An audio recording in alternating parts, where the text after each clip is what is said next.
হায়াত মৌতের মালিক আল্লাহ, ন্যূনতম সিকিউরিটি নিয়ে চলাও হলো সুন্নাহ। কিন্তু আমাদের লড়াইটা হলো, আমার মা স্বাভাবিকভাবেই কান্নাকাটি করেন, আমার পরিবার সবাই। তো আমি আমার মাকে বলেছি যে দেখো, মানে আমরা যে লড়াই নেমেছি, আমার একটা মনে হয় কি কোনো রাজনীতিবিদের না বাসায় মৃত্যুটা হইতে পারে না, এটা কোনো ভালো মৃত্যু না। যিনি রাজনীতি করেন, যিনি লড়াই করেন, যিনি বিপ্লবী, যিনি সংগ্রামী, তার মৃত্যুটা হবে একটা সংগ্রামের মধ্য দিয়ে, একটা রাজপথে, একটা গ্লোরির মৃত্যু।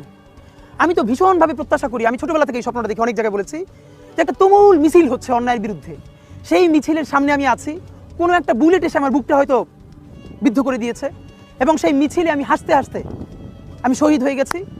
এবং সবাই যখন মৃত্যুটাকে ভীষণ ভয় পায়, আমি তখন হাসতে হাসতে আল্লাহর কাছে ভীষণ সন্তুষ্টি নিয়ে পৌঁছতে চাই যে আমি একটা ন্যূনতম ওই জীবনটা লিড করতে পারলাম, যে আমি একটা ইনসাফের হাসি নিয়ে আমি আমার আল্লাহর কাছে পৌঁছতে চাই।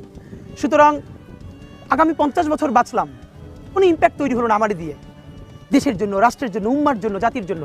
কিন্তু আমি ধরেন 5 বছর বাঁচলাম, সেটার মধ্য দিয়ে যদি আগামী 50 বছরের